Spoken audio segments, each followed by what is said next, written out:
Ready? All right, let's go. Let's start. So we have Marcus Davila, Yes, sir. actor, director, and producer. And I'm going to ask you that question. Sure.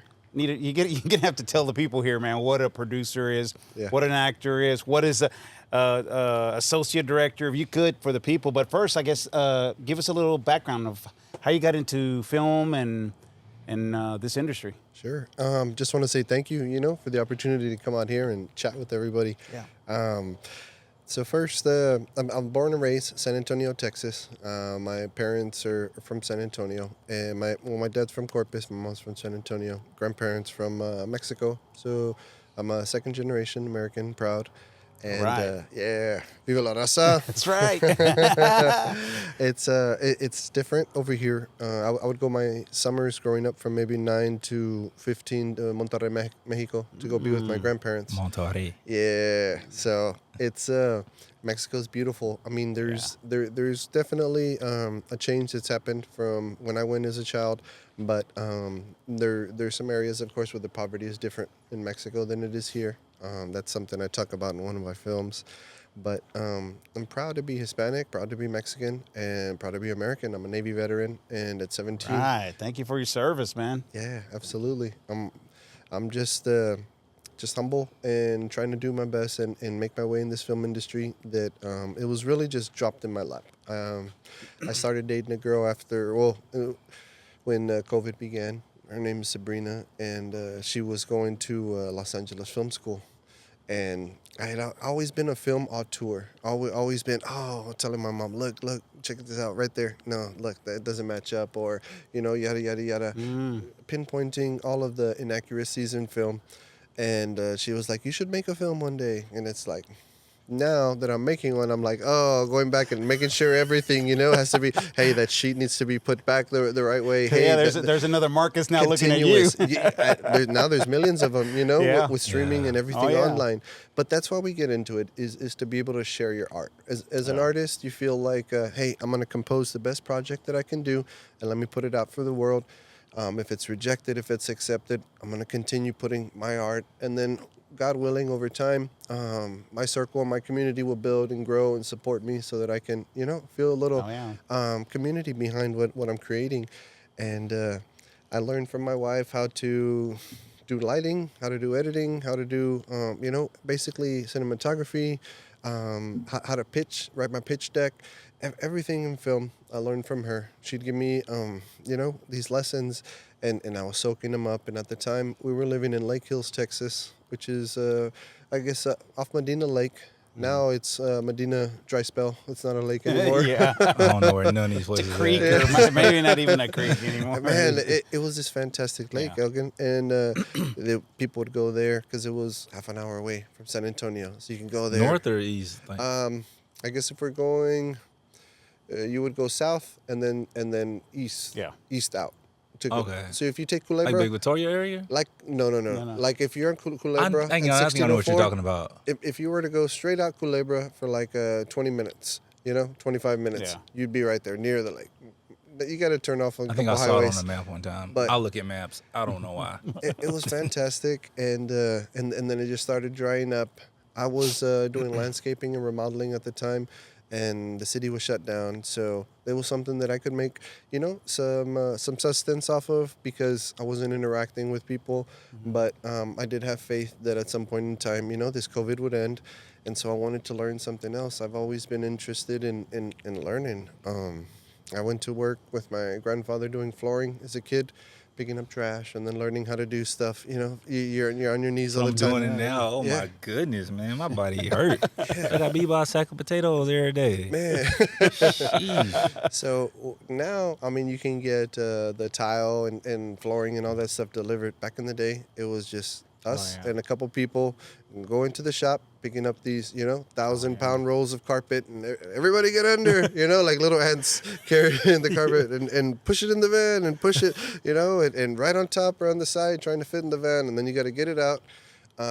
Most of the time, try to find a parking lot close by that you can pop it out, roll it, make your cuts, boom, and then carry it in. So labor was nothing new to me. So When I came back from the Navy, I did landscaping, I did remodeling, I worked in roofing, laying mortar with rocks. Sounds familiar. Yeah, For me. Yeah, so 'Cause I did that. I wanted to be able to be, you know, not just a single skilled person, but to be able to know multiple things. So I went and worked labor in these, and now I'm at the point where I'll lay I'll do jobs where I'm, you know, doing rock beds. You know, tomorrow I'm gonna go do some wallpaper install at a client's house. I'll do flooring repairs. I do wall repairs, painting, landscaping, Oh, yeah. whatever I have to do to pay the bills. Oh, yeah. So the passion project is the film stuff. All right. So that's the stuff that I get a chance to let the artist, you know, out the box and get a chance to just free my mind and not worry so much about the physical on tail of it, but more the emotional. Try to just be empathetic with what's the story I'm trying to tell, and find the team that I need to bring this story out to life. And I started with a couple shorts that were terrible, you know. and do you have those posted somewhere? No, I deleted those. So No. if you find those, send me an email and I'll pay you to delete it. No, it wasn't that bad, but they weren't ready yet. But I got a chance to look at them over and after and learn from myself and my own mistakes that, hey, you know, this isn't what I want to portray publicly. Yeah. This is, you know, this is practice, this is work. And so slowly I started building, you know, a better team. COVID ended.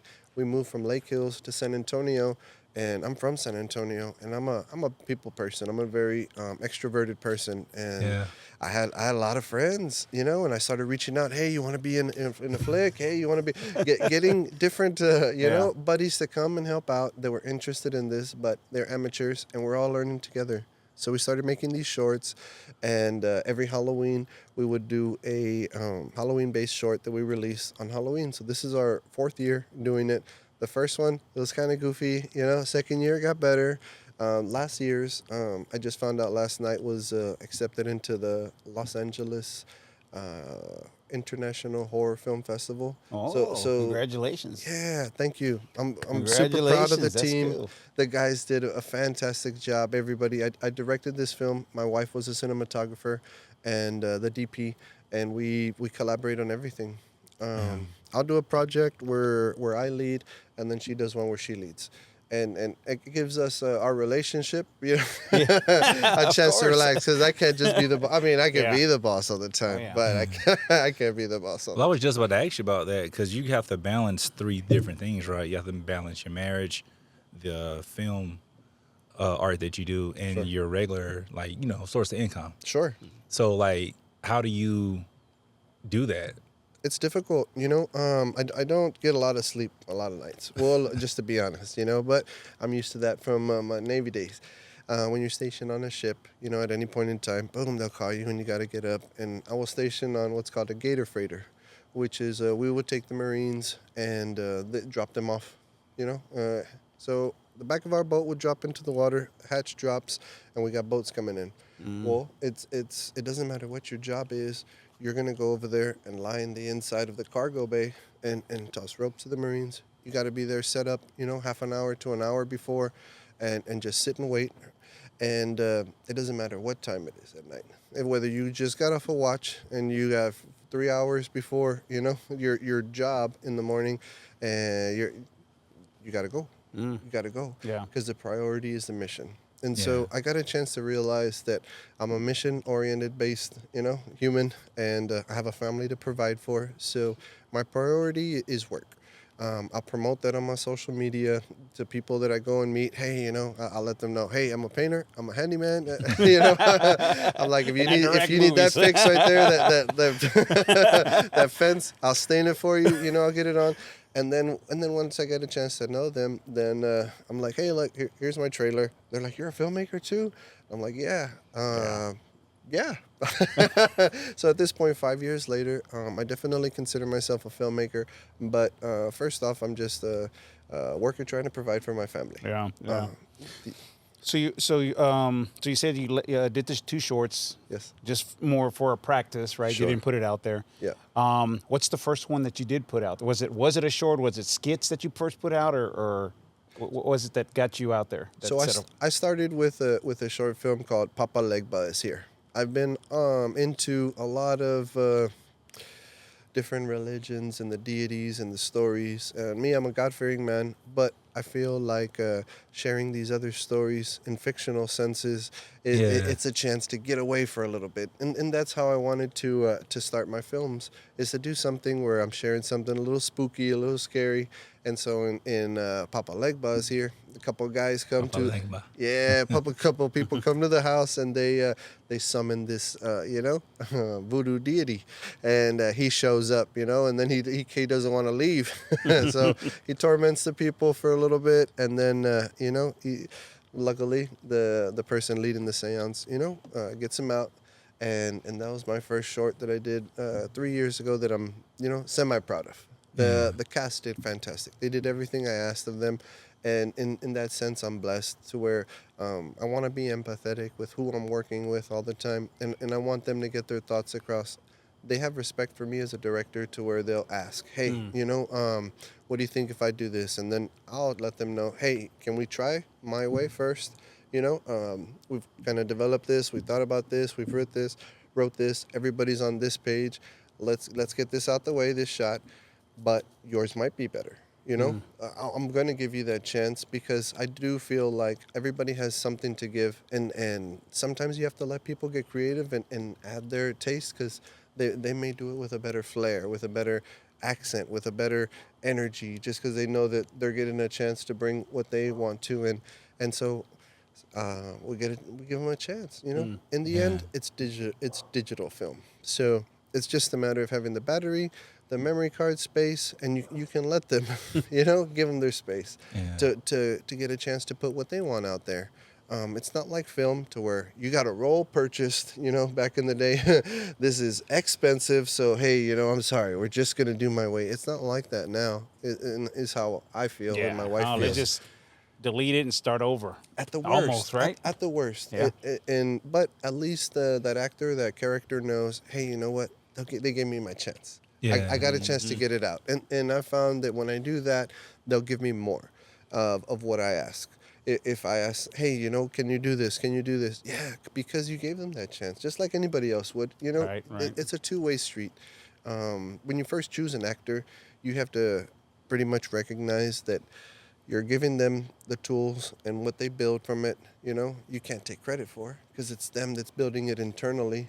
But we're all collaborating on a film. You can't make a film by yourself. Right. I mean, you can, but you can't.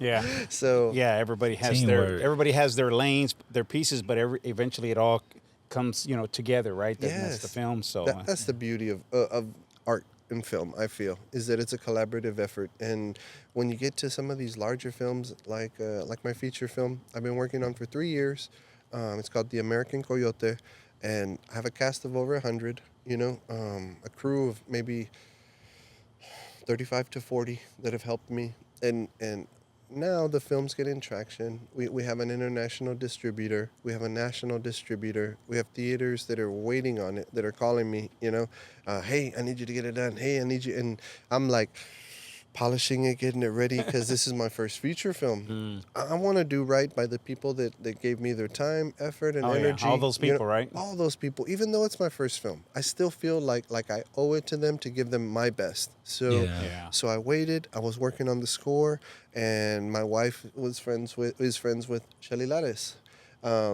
She's an amazing vocal talent. She has a record label. She's fantastic composer who does multiple genres and types of music, and we set up a meeting, and now she's going to be doing the composition for our film. Wow, congratulations, Thank Shelly. Yeah. Shout out to Shelly Lares. Yeah, she's amazing. She's been a staple in the music entertainment business, and we were just blessed to have her be able to contribute her time, energy, and effort into this, and I feel like it's all on God's time. If I wouldn't have been patient and been ready, I would have been finding a royalty-free song to put out there. Yeah. And now I have an award-winning artist who's going to create, this art that we can contribute with the scenes that we're showing in our film that'll, Right. you know, Hey, hopefully I want to captivate. ask you about No One Cries for Cries David. for David. Yes. That's What's huge. going on with? I saw the trailer. I Yeah. haven't gotten to see the whole. Yeah. But it was pretty riveting. Sure. The trailer that you have there. So, Yeah. can you speak of that? Can you talk Yes. about a little bit about how? First of all, how did it come up? What got you to make something like that, right? Sure.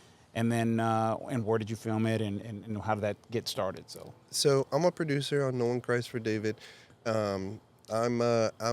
So my wife and I is the president of Lionsact Productions, our company we founded, and I'm the vice president. So we do one-on-one on the projects. And after I had created the American Coyote and started on that, she had an idea. Hey, I knew this guy I went to school with named David, and he committed matricide, while we were 14 years old.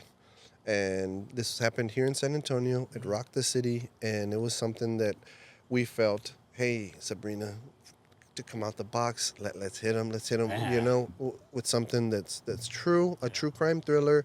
Right now, true crime is, y'all see there's podcasts about it, books murder books have been written since Billy Idol was singing about them, in the 80s. Ladies love true crime. Yeah. Any story. Yes, and it's something that I felt people could not necessarily just support, but want to understand why, right? Why this happened. And my wife she wrote David while David was incarcerated in the Texas Department of Corrections system, and she was like, hey, we were classmates, and what do you think about me telling your story? And he wrote back, and I was like, man, you gave this murderer our home address, Wow. but the dude's he's all right. He's Using the P.O. box. he's a good dude. Unfortunately, the man has been through sexual abuse. He's been through emotional abuse. He's been through physical abuse his entire life, leading up to the action that he's most notoriously remembered by. And we were going over names of what we wanted to call the project, and I said, hey, he's telling us that guards are treating him terrible, that the prisoners that he's locked up with are treating him terrible, that his family members, don't care about him, don't reach out to him, don't put nothing on his books, don't help him out. I said, no one cries for David.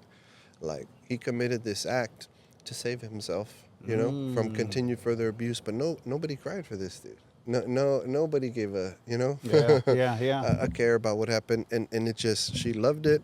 It hit, and we started filming scenes, and we got a proof of concept that a couple producers have reached out to us about, and they're interested in. We're waiting for a bigger budget so that we can provide the film everything that it needs to be. We've had some Hollywood producers reach out to Sabrina and let them know, hey, don't make it for less than this amount, and this is a 7-figure amount. They're like, just be patient. That story is powerful. You have the right. She has the rights to the book. She has the rights to the film. So that's so the trailer is a proof of concept to put out there. It's not an actual. It's not a short. It's not a movie or anything yet. It's just a proof of this is the story we can tell. Yes, sir. Man. It's powerful. Yeah, it was pretty good. I mean, it was very well made. Let me tell you. I Thank you. don't know if you have a chance to see it, Elgen, but I said, I'm man, can I see it? Where is it at? I wanted to see it. So no, we want to make it, and that's where we get into the next effect of bringing in producers. You have executive producers that'll come in and finance the entire project. So let's talk about that. We were talking about that earlier, right? Sure. So if you could kind of give us who. The lineup, right? Yeah. Who's who and who does what? Who has the money and who directs, right? Yeah. So, go ahead. So when we start at the top, you have the executive producers that are going to be in charge of everything. If you have a single producer on it, then normally they'll just have producer credit. So it'll be produced by whether it's a studio, a person. Kind of like an album. Yeah, exactly. Like your music. They take care of everything. They have their internal crew, and then their crew will be on the credits. You have associate producers that help with either physically by helping on set, or they also make monetary donations to be associated with the project.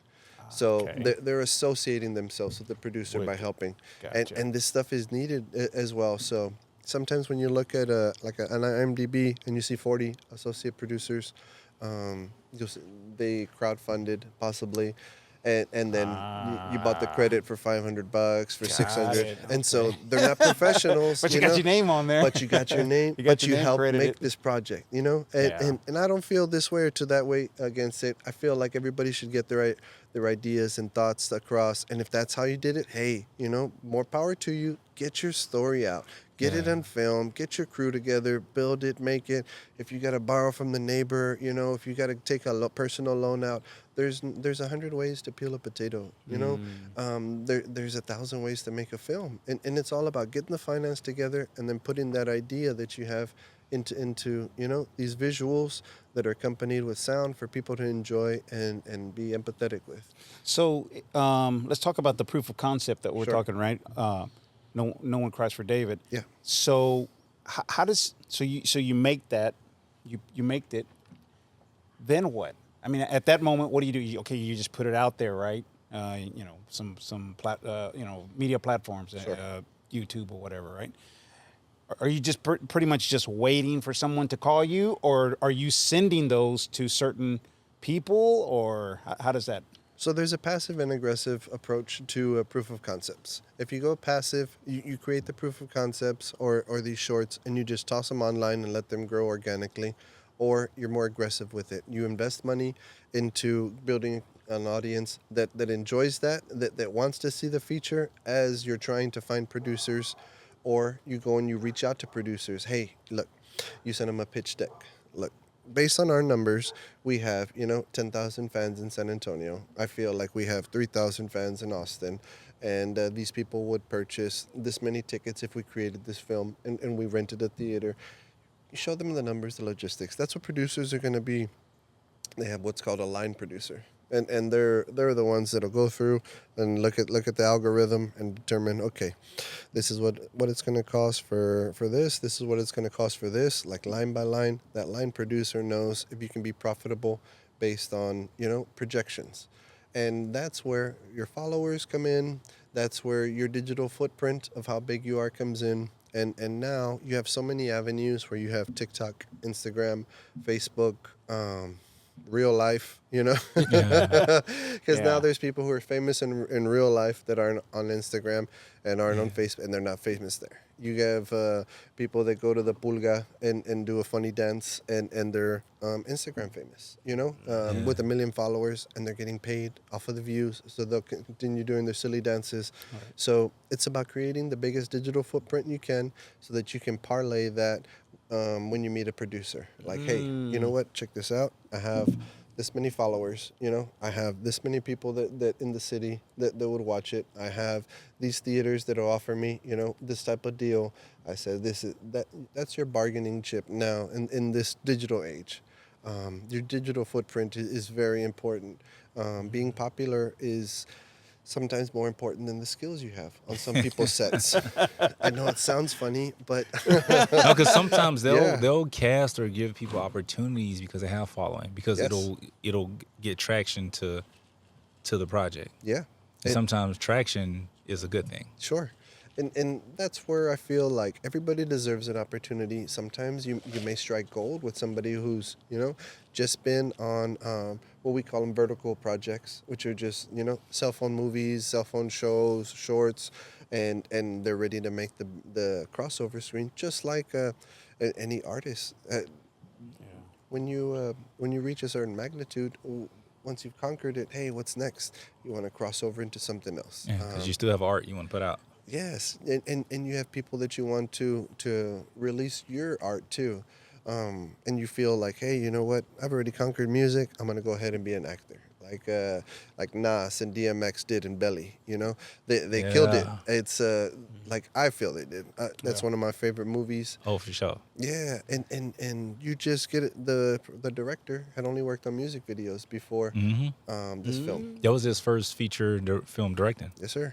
So you have to give people a chance to put it out there, and sometimes it hits. And now it's one of the greatest, films I feel made. And it launched the film career of DMX, who got a chance to work with Steven Seagal, Aaliyah, Jet Li. So he had just been an artist, a musical artist, and before that, had been living a rough life in New York. Rest in peace, DMX. But top 5. yeah, you got to give people a chance, and that's what we feel like everybody deserves. And Lionsact Productions wants to be somebody who supports that. We recently had I call him a little pachanga, but we had a little fiesta downtown at a party at a club, and we had some speakers here. The mixer. Yes. Yeah. Talk a little bit about that. Yeah. What prompted that? Yeah. So I like to give people that don't have the opportunity to talk to people that I have the opportunity to regularly and learn from. I want to share that with other people. I feel like everybody deserves the chance to try for whatever it is that your goal is. Yeah. And so that's why I brought a professional wrestler. I brought, Mr. Manny Diot. I brought Sean Hernandez, who's a professional wrestler, and also an actor who's worked on Queen of the South. And he's going to be on The American Coyote coming out. All right. We have Manny Diot from the Ferrari Kid Association, where he's helping out these children who are living, with something tough, and he gets a chance to offer them, these happiness and these goals that other people aren't. And I wanted to give people a chance to listen from these people and to get tips. Danny Ramos came out and spoke, and he told people, what you have to do to make it from being, an indie filmmaker to a SAG, DGA, Directors Guild of America. He brought people that he brought up with him. Yes. Just as an example, saying, hey, you can do this if you just keep believing in your dream. And what I wanted to do was bring people who don't necessarily have that opportunity to talk to these people the chance at least to hear them, to get these little tidbits from them, to help them on their journey. Because I feel like as a human, it's my job not only to lead the pack and push through the snow, but to create a path and to turn around every once in a while and say, hey, what can I help you with? What can I help you with? Even though it's going to take away from me just pushing straight out into my goals, I feel like as a human, we have to help each other out that way. And the more that we do that, you diversify your group, and you get a chance to invest in other people. Oh, yeah. And sometimes they're going to pull you up and lead you somewhere that you hadn't expected. So I feel like sharing my friends and connections through the media mixer, it's something that we love to do for my wife and I. Oh, okay. Yeah. You were talking earlier about before we got on camera here about a movie. The last laugh. Yes. Yeah. Can you talk a little bit about that? What is that project? So I'm not a huge horror fan like my wife is. She's a massive horror fan. Where it's that first October 1st comes and we're watching Halloween movies every day. It's a vibe. Yeah. But I'm like you, man. When HEB started showing the stuff, she's like, oh, look, they got the orange cookies. It's already time is coming, But that means pumpkin spice is coming. Yeah. That's what I like. Pumpkin spice. So I like it, and I'm like, okay, well, we go to see Terrifier 3 in theaters this past year, and I go and we sit in the theaters packed. Absolutely packed, and people are watching this bloody, gory clown just annihilate people, just cut them up like in ways I've never seen a person cut up, and everybody's laughing, cheering, and I'm just looking like, wow. I see seats filled. That's what I see. So you would be like me, because I'm not a film like that. I don't like really watching those. So the arc was, but people loved it. Yeah, and your people watching. You're like, okay, what's going on? Okay, that's how many people in here times. Yeah. I'm like, okay, so they got 16 theaters showing this, sold out. It hits number one movie in America. So I'm like, hey, Sabrina, next Halloween, I want to create a short, and I want to direct this time. And she's like, sure. So we last year we did the Legend of the Donkey Lady. I directed. She let me do that one as well, and that one was fantastic. This year I wanted to bring in more of a psychological aspect of it, where you get a chance to see a person degrade into almost an animalistic tendency to where it's just fight or flight, and he's not choosing flight. Falling Down inspired me with Michael Douglas. Yeah. That's one of I saw that movie when I was like 8 and was like, holy crap. Exactly. This movie is amazing. But you almost empathize with Michael, right? As he's going through this stuff, and he it's was like the victim the whole movie. He was the victim. I agree. So and you feel bad for this, anti-hero who's going and committing these acts, these atrocities. And I thought, let's put a clown outfit on it. Let's mix a little Silence of the Lambs with it. And so I wrote The Last Laugh, and you get a chance to see a gentleman who enjoys being a clown. Jesse Villarreal is the actor who portrayed this, and he's a fantastic friend of mine and cosplayer, and this is his breakout role. This is his first acting role. And Jesse is one of the cosplays that he does is Captain Cutter, which is a offshoot of Sid Haig's character in House of a Thousand Corpses. Mm-hmm. And Jesse's a big guy. He's about, maybe 240, maybe 6'1", and a powerful clown. So I wanted to put somebody in a position where you just see them and you think, oh man, if that guy got mad, boy, I would not want to be in his way. And then I created a couple effects that happened to Jesse's life, unfortunate effects that make him, descend down this, down this staircase into Hades, to where now he's not worried about making kids happy anymore and smiles. Now he's had so much taken away from him that he just wants to regain control, and physically dominating and killing a person is the utmost control that you can have. You're playing God. And it makes him so happy that he's laughing, while he's committing some of these effects. So it's definitely it's a ride, but you'll get a chance to start from the beginning where you see, the happy clown, and then some stuff's going to happen to him, and then you see a killer clown, and that's one of my favorite. So is it going to be a short? Yes, sir. Okay, it's going to be short. So that's a short film that we're making for film festivals, and we have some interest in last year's short as well to create the feature, but we're just waiting to get the right amount of budget so that we can do it proper.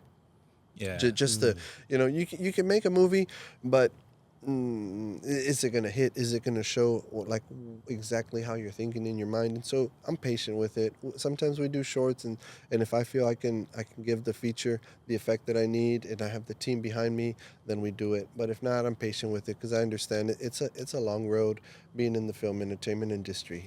How long would you say that it takes you, let's say for this project, right? Sure.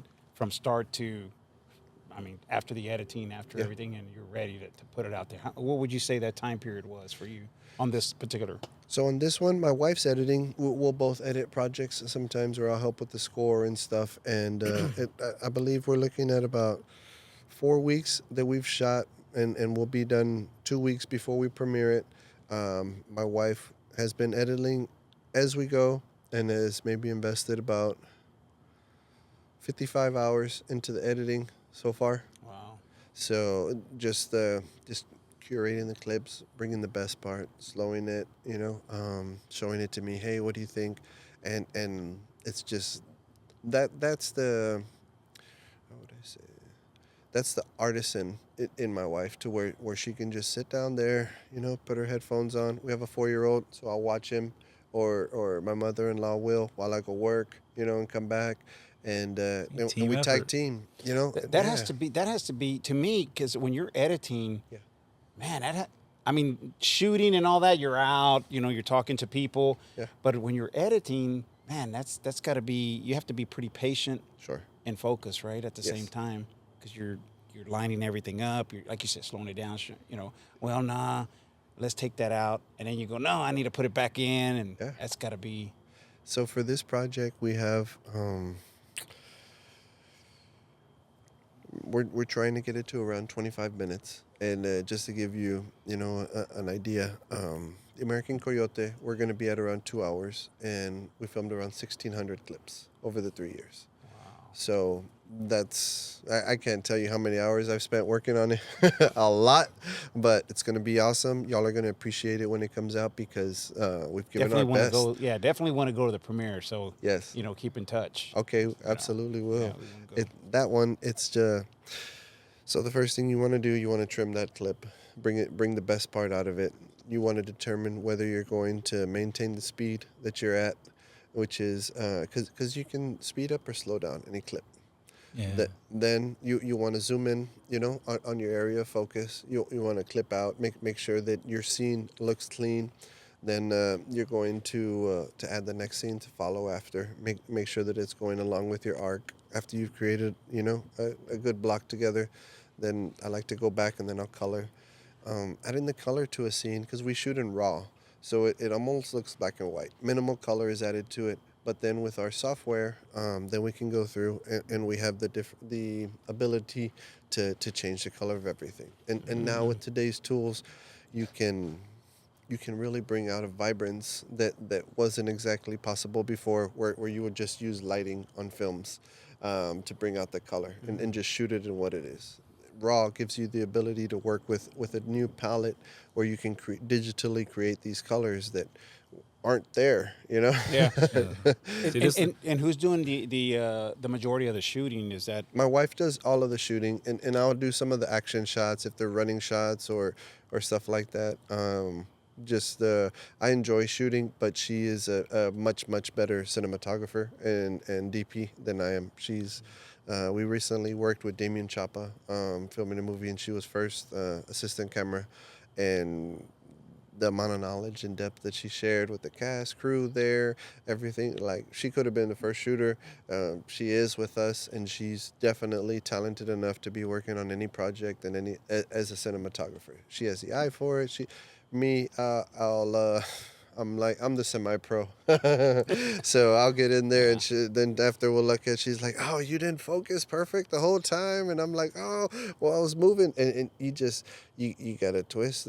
We don't use autofocus. We do old school, where you're manually focused. So if I'm, zooming in on Elgen, I have to be the same speed that I'm moving in. I need that focus to be pulling to maintain focus on Elgen. And that's what her hands are already in tune with her mind, brain. So she's super talented. That's why I can't be behind the camera. No, that's why I'm acting. That's why I act, That's why I act. I think so the movie you're shooting or the scene that you're going to shoot tonight. Yes, sir. Elgin's going to be... Elgin's going to be in it. We're getting him in, the last laugh. That's what it is, It's a film family, and we pick and choose who we want on it. And it's a horror film, right? It's a horror film. So is it going to be... Because, brothers always die in horror films. Yeah. Am I dying? Or am I just running? Are we supposed to tell him? Oh, I'm like, I don't know if I can share... Well, you put me on the spot. I can make you live. I can make you live. We'll let you be the hero. Yeah. What do you feel like doing? Hey, whatever the part calls for, do you think you could be a good... whatever the part calls for, I can do it. See, how do you not appreciate, an there you actor go, when right they come there. to you, like, even though I told him, what do you want to... He could have been like, all right, I'm going to be the guy that saves him, even though he's bigger than than my poor clown. My clown's going to have to look up at him. He's going to have to find a way. So what Jess kind is of kill scene would that be? Imagine that kill scene. Yeah, I'm going to have to give him a weapon. I got to give him a weapon. He's like, he's going to have to go like, and then you're going to have to go down, and then, I don't know, see, maybe I got a stunt coordinator right here, man. It's going to look real now. Well, we're shooting somewhere where it's historic to San Antonio, and we're proud and happy to be shooting in spots like that. But really, it's organic. We bring our friends, our family into it, and we give them a chance. Cool. Yeah, we definitely want to go out tonight and go see. Oh, we'd be happy to have y'all out. That. Yeah. So aside from you talk a lot about bringing your friends and family into your projects. Where do you find your other talent at? Like, sure.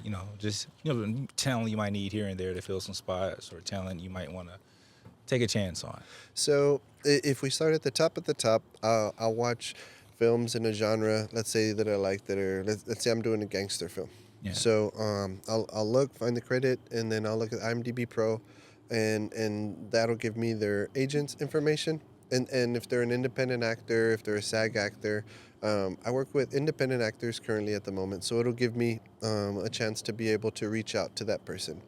Now, is that something IMDb, is that something people register for? Or yes. Okay. So IMDb Pro is where the entertainment and film industry, they have a registry where it'll show all of your projects. You can put your reels up there, upcoming projects, scripts everything. It's pretty much like a digital phone book. It'll have your information, your agent's information, and it also gives you a score. That score is parlayed and leveraged into how agents can say how much of a footprint you have outside of social media, and including everything, because it's not based on views, it's not based on news articles, it's based on they have their magical algorithm that they use, and so they have a number one actor, and then it goes down from there, from to the millions. And I'm proud to say our film production company is in the top 1%. As a actor, producer, I'm in the top 1%. And it's taken 5 years to get there. But I'm also, I'm very proud of the projects that I choose. I've only acted in The American Coyote, and I have an upcoming film releasing from Damien Chapa called Cry Alone, where I'm acting as a pastor. So you can act in 100 films, but if they're all, just bottom of the barrel films, you're not going to rise. Yeah. It really is a cream of the crop industry, to where if you want to lift yourself and rise, you have to find a good team to build yourself around. If not, I mean, not to say anything against people making films on YouTube for that. If that's your goal, make them. It just don't anticipate getting a call from a big agent if you've made 30 or 40 films that haven't registered in theaters, that haven't been projected or gone to the point where it's being seeked in other cities, in other states, internationally. You have to find yourself on those sets with those people that are doing it right, and it's a guilty by association type of industry, to where if you're associating with people that are creating mediocre projects, they're going to consider you a mediocre actor, and not a lot of people are going to watch it. And so for me, I was very receptive about that, to where I stepped into The American Coyote because the actor that I hired didn't show up, unfortunately. But I was able to step into the role because I felt like, hey, with my history, traveling to Mexico, a couple of times we brought some cousins back. I knew I knew what it was like, to stay in Mexico, to want to have this life, and so I felt like I could embody it. So I'll step into roles that I feel, realistically I can portray that. I don't just jump into any role with any film. So forgive me, filmmakers that have asked. I know I get requested maybe once a week, sometimes a little bit less than that, but they want me on their projects, and I'm okay. I love you as a person. I support your project, but my acting career just goes a different way, and it's respectfully. Because you always hear about that, right? About how actors turn down roles. Yes. Oh yeah. And as a person who watches movies, right? As a normal person, not an actor, right? You always wonder why. Yeah. Like, why would you turn down a role? It's who's creating it. It's how you project that it's going to show you. There's actors that I know that have been associated with these things online, where they're portraying a role that I feel like, it's like, you accepted that? Now, in the end, this is just my opinion, but a week or two later, they'll message me, hey, man, I didn't really like that role I was on, and now they're not really hiring me for other stuff, and it's like, well, do you think it could possibly be the fact that you accepted a role to be a bad stepdad? Or, like you have to really protect yourself. Yes. Because there's an actor, I don't want to say in black films, but he's a well-known actor. But a lot of the roles he portrays is that of like the villain guy. Yeah. Whether it's a marriage, stepdad role, relationship. And he was in one of the Friday movies, but yeah. Every time he's out, people record when he's out, they always remember him from like a bad role. Yeah, you get typecast. It's just like, dang. You get typecast, and people will recognize and remember you as that, and that's something that will kill a character, that will kill a person, because you want to step out of that boundary, and then you're going to have to do something like ridiculous just to show that you can act, Yeah. And you just got to take off. it's very difficult. So sometimes when you accept a lot of roles that are in the same area, like I'll give advice to my friends, like, hey man, maybe try something where you're not just that, because then that's all they're going to see you as, that's all they're going to hire you as. But in the end, it's just my opinions on path, right? And that's all I try to do is share my opinion, but not be forceful with it to where it's like, oh dude, I can't hire you because of that, even though I can't. If they've done something, because first off, I'm going to associate with the best people I can possibly find. If you're a bad person in life, I'm not going to bring you on my set. If you're doing stuff that's harmful to people, if you're drug dealing, if you're, beating people that you shouldn't be beating up, you're not going to be on my set. So you're almost like interviewing. So when you bring people in, whether they're they're holding a boom or they're going to act in the movie, you're going to interview them. Yeah. Also, here's another question for you. So an actor or actress, right, comes up and you go through this interview process. You go, I think that's I think that's who I want, right? Then you go out and you shoot, and you go, man, that's not going to work. Yeah. And then you think, man, it's not even going to work in the whole movie. Yeah. Have you ever gotten to that point where you say, hey, sure, my bad, I can't use you no more? Yeah. Have you gotten to that yet? Have you done? Definitely. There have been some times where I have to go to a cast member and either rotate them out and replace them with somebody, or fortunately, being the editor, I can just nip and cut. Sometimes stuff ends up on the cutting room floor. And if we've been working together for 2 years on a film and somebody's no longer supporting me or anything, I'm not going to, okay, well, let me cut him out because he's not following or supporting. If you did great as an actor and you did what I asked you to, I'm going to have respect for the art that we created. Our personal relationship isn't going to be affected by that. Yeah. Now, if you were doing something that's just, atrocious and disrespectful as a person now, then I have to reevaluate if I want to be associated with this person. And then I make the choice where it's like, hey, I just don't want this person associated with us, because I feel like as a business, we have to be professional and associate with the best possible people that we can. And that's our goal. Yeah. So you can't be a bad, dirty guy and just expect, oh, well, I'm a good actor though, so when I show up on set, everybody's going to like me, want me. And then after, when I go back, I go do bad stuff. Like, you can do that with other people, not with myself, not with my wife. Like, we want to lift up the people that deserve to be lifted up, that are taking their professional character, serious. We want good people to be in our films. And it's not that, you have to be doing community service or you have to show up to our little events. Like, no, just be a good person, Just don't be doing bad stuff and you will move up. Yeah, as I was telling you this past weekend, we had someone shoot some scenes here at the house, and I got to see firsthand. I've never been a part of anything like that, but the thing that I really remember out of all of that, it wasn't the shooting, it was the prep before the shooting. Sure. The professionalism of those people that he had, right?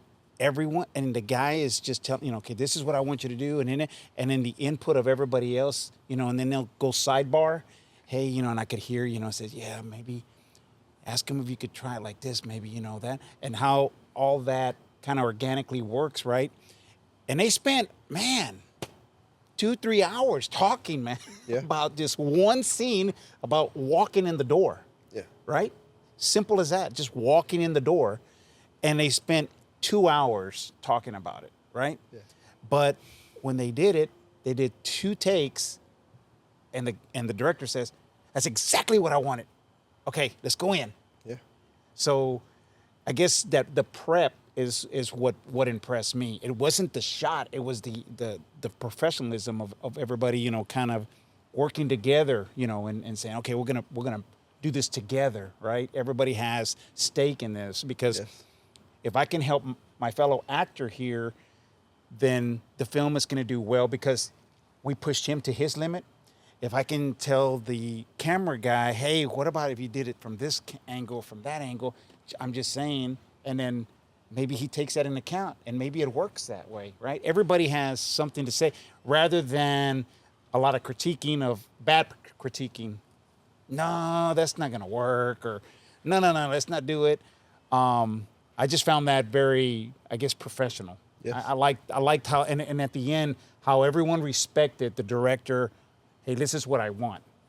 And at the end, everybody's like, yeah, that's exactly, and let's deliver it for him. So that was good to see. Yeah, it's a team effort to where it's a measure twice, cut once, type of atmosphere. And you have so many different people sometimes together working on a project. Everybody feels like they can bring something, and then everybody's watching. So, you want to be receptive to do that. But if they're professionals, they'll understand how to do it cordially and respectfully, whether it's through a message, whether it's on break, talking to, the assistant director, because none of the crew should be directly giving the director tips, advice on any shots, Yeah. If you have an idea or something, feel free to share it in an email. Feel free to share it, in a message to the assistant director. The assistant director will communicate with you on a break. Hey, you know what? That's a good idea. I'll talk to him about it. Hey, it's not. And you trust that the assistant director has the experience to know, hey, between, rough shot and between what's worth bringing through. Because as much as we want to be able to go talk to Greg Popovich, sometimes, all we can talk to is the ticket keepers who would let us in the stadium, right? Right. We all want to have that direct connection to the top. We do. Yeah. But sometimes you have to go through the proper channels. That's a good analogy of that. He's the director. He knows what he wants. Yes. It's already in his head what he wants, right? Yeah. And so if there's going to be any changes, then obviously he's going to make those changes. Yeah. But if you have 15 people giving him advice, it's not going to work for him. No. And like The Godfather, Marlon Brando, he tells, Michael, I wanted you to be the one to pull the strings. Because in the end, somebody's got to be the one to pull the string. But they're also the one who takes the shots. Because if it fails, who's the first one that they're coming? They don't go after the actors, They go after the director. Yeah. Metropolis right now, everybody's going after the director because, it wasn't that good or this and that. And then some scenes they've released to where, this actor wasn't doing that. But in the end, it's the director who takes the hits. And rightfully so, they're the one that lead the ship. But it's also a team effort to where you do want to be receptive to your team's, questions, quals that they want to bring up to you. So it's a family that you build. Short-term and long-term goals that you have, and then we can wrap it up. But sure. But just give us some insight on your personal short-term goals, any long-term projects or goals that you have. Sure. Short term, we have the Last Laugh, and I'm looking to fill that theater up with people that love horror short movies and will come and support us. It's October 29th. You can get tickets on Eventbrite, and I feel like it's a fantastic movie where it's not just a bunch of slashing, and it's not too deep to where it's Silence of the Lambs, but you get a good mixture in there, and it's shot so well. The cast did fantastic. We got a great actor coming on board tonight, so y'all are going to want to see LG. So if you hear somebody go, I know him, in the middle of it. If you see someone stand up and you can't see her, that's me. We're proud to bring our team in and bring people's, film dreams to life and let them get a chance to see themselves on the theater screen. And we're really supportive of the kids who are a part of this. And so The Last Laugh is on October 29th at 6 and 7 p.m. We have two showings. And Eventbrite is where you can find those tickets. After that, we have The American Coyote coming out before Christmas. That's my feature film debut about Efren, who's a human trafficked child who gets kept by the cartel and raised, and he becomes a human trafficker. So you get a chance to see this young man, the strife he goes through in Mexico. He tries to flee it. He gets stuck in it over here and then forced to, work for this cartel to where now in the end he's trafficking people. And you get a chance to see how he has no way out. The cartels locked him in for life. The things that he's had to do to stay alive, he's had to kill other people. And now the police are after him for that. He's had to kidnap people as work, and now private investigators are after him for that. And you'll see the people who are affected by his actions. So in the trailer, I put the ripple effect, because when you drop a pebble in the middle, of a lake, it's going to tremble all the way out, right? And it creates a much larger, footprint than initially dropped. And that's what happens with his life. He unfortunately loses his father at a young age, and right from there, his life gets derailed into another way, and in the end, he starts committing these acts. So short term, we have these films coming out. Long term, I want to just keep creating as many film projects as I can with the talent and best people that I can. And I'd love to be able to have some projects that we premiere in Los Angeles, New York. Oh, yeah. So the American Coyote will be premiering internationally in Dubai, thanks to my agent. Yeah. Thanasis, Rama Talent Agency. That's my guy right there, and he's got me international distribution. So wow. It doesn't get much bigger than Dubai. But it does get bigger to where I can do New York here or LA and get a chance to bring a picture there to that city and be able to make some waves out there in those big cities. So man, I wish you all the success, Lionsact. All the success, the American Coyote, all the success, and the last laugh. I think we want to go see that now. Yes. I saw the little trailer, right? And I said, yeah, that's interesting. But the other project, the No One Cries for David. You gotta somehow or another make that happen. We will. I think that would be very impactful. Yes, sir. Very, very impactful. But thank you for joining us. We got. Let's get him changed. Let's get him changed. Come on, no. Get a shirt. You can get bloody. And so we want to go out there and see the shoot. Thank you for stopping by. And I hope you come back again. Most definitely want you back. Yes, sir. In a few months maybe. See how things are going and see what other new projects you're coming up with. I'd be happy to. All right. Thank you. Thank you, all right, everybody. See you guys later. All right.